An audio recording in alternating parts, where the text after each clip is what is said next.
Hello, so this is the AIM Solar software that sort of comes with it. It's free, and it just shows like some real interesting insight into sort of what was happening um, on those two fastest laps that I've done over sort of the past two evening tests.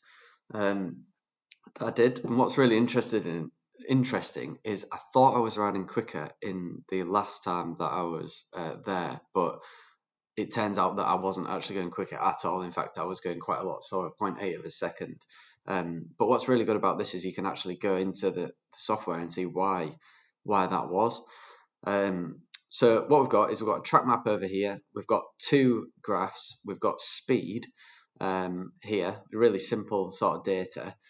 And the orange is the faster lap from the previous time, and then the blue line is the last lap. The fastest lap from the last session, which again was slower, but but I thought I was riding faster. So this is what's really cool.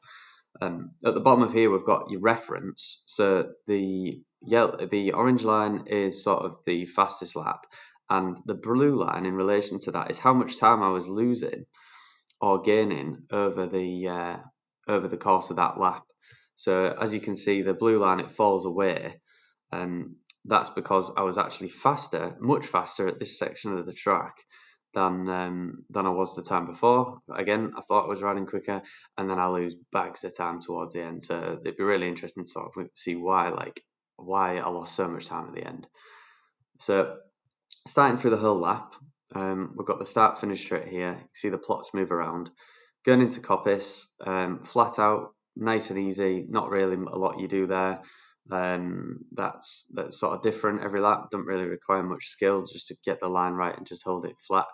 I am holding a bit more speed at the top of the hill. I expect that's just because I'm going into Charlie 1 a bit faster. So I'm flatting Charlie 1, and I think I'm actually gaining a little bit of time on the way in, at least, just because I'm able to turn it a little bit quicker with them harder shocks. Again, not much, but it seems to be a little bit easier, through there. The speed's a little bit higher on the way in, and I just lose a little bit of time up the top there on the way into Charlie 2. But the big one is on the in Charlie 2, where the sort of goal for the day was seeing if I could hold that flat, and you can see just how much quicker I am through there, just holding it flat. The blue line's a bit higher than the orange line there, and that's all extra speed, which I'm then carrying all the way down the straight. So it's a faster bike, which is awesome, really, just down to that. And the main thing is, I'm not actually hitting the apex whatsoever by holding it flat. My line's completely wrong. I'm about 2 or 3 feet away from the apex where I need to be. So the big thing is to try and get it on line and flat. So what I'm going to be doing for the next time is just putting some softer springs in the front. So with that throttle open, I can hook a tighter line and maybe make use of the right line and holding it flat. So I think there'll be absolutely loads of time to be gained through there. Now, the big thing sort of for the day is the brake pads sort of getting about half one. I just tend to see like tons of sort of loss of braking power when they get to that, just because they overheat. And you can see, even though I've carried so much more speed, I'm braking earlier and longer, and the line's not as steep. But that's me pulling the lever as hard as I can, and I'm aware of that as I'm riding. It's just not slowing down as much as I thought. Even though I've gained so much time, it just starts to all go a bit wrong sort of after this point. I'm aware of it. I'm a bit frustrated, so I'm actually holding a bit more mid-corner speed there, which is great. So if I can combine new, fresh brakes with that extra corner speed, again, there'll be quite a lot of time to be gained there, and I think that'll carry through to the next section as well.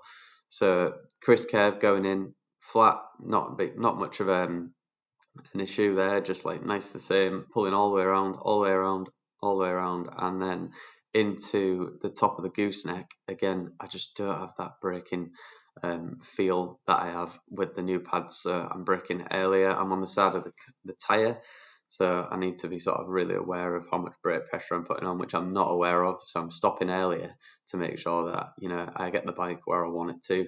And I think with new brakes, I think I'll be able to carry a lot more again into there, or at least as previous, which would be great. But you can see from here, going down to Mansfield, the big loss of time is where I'm getting a bit slower is into Mansfield at the bottom. I'm braking as hard as I can, and the thing's just not stopping. And you can see the lap time coming back. All that time that I've gained by going much quicker around the top is lost in that one section. And you know, again, I've slowed down a bit too much because I'm really not judging how much I'm slowing down with it. So coming out just the same, that's fine. Into the bus stop chicane there. Again, just a slight difference in the lines. You can see the brake is not slowing me down the same as before. So it's just a different slope on it. And again, just more time lost. Coming out of there into the bottom of the mountain. So this is an interesting one. Into there. Again, more time lost. I'm actually stopping it a bit better, but I'm pulling the lever as hard as I can, and I'm just not judging my lines through there that well because you've got to carry so much brake on the way in. And again, just more time lost, all the way through into Hall Bends. And I'm carrying, again, quite a lot of speed on the middle of the corner there, which is good, just flipping over right to left. That's something I should take into the next session, which is great. But, you know, stopping into Barn, that's the big one where the brakes are really hot. I've had loads of hard stops and I'm just not stopping. And you can see that time that's like lost there. The graphs are sort of going out of sync now. And yeah, pulling out of there, gaining a bit of time, nice exit, whatever I was doing there. So if I can carry that through to the next session, that's great. And this last section, just into Barn, I've noticed that I am actually doing something that's not great here. I'm carrying too much speed on the way in, and it turns out that that's a lot slower. So, you know, it's something that it is one of those corners that I think if I'm slower into it, I think that will translate to a bit of a better exit. So, and not using all the track on the exit as well, which I thought would be faster, but it turns out that it's not. So that's kind of the lap. I just thought it was really interesting to run through it, just see all the different things there. You can actually plot another graph onto here, which is your G-force graph. I'm not going to do it because it looks really messy and complicated, but one of the main things that I saw on that G-force graph was that in the middle of the corner, the G's are a lot higher on the slower lap, which means I'm making use of the edge grip of the tyre. I'm pushing the bike a lot harder, but it's just not translating to that lower lap time. It's all on the brakes, and you know that's just a big weak point of the bike, really. So yeah, I think if I put everything into practice there, make use of the extra grip, being able to stop it during the end of the lap here, I won't lose that big chunk of time. And you know, if I was a second down there, and I can maintain that, you know, that's the reference lap at a 1:43. So if this is, you know, half a second, that's like a mid 42 there. If it wasn't lost here, then, you know, and everything was put into practice at this end of the lap, I think we should be getting closer to like the 140s.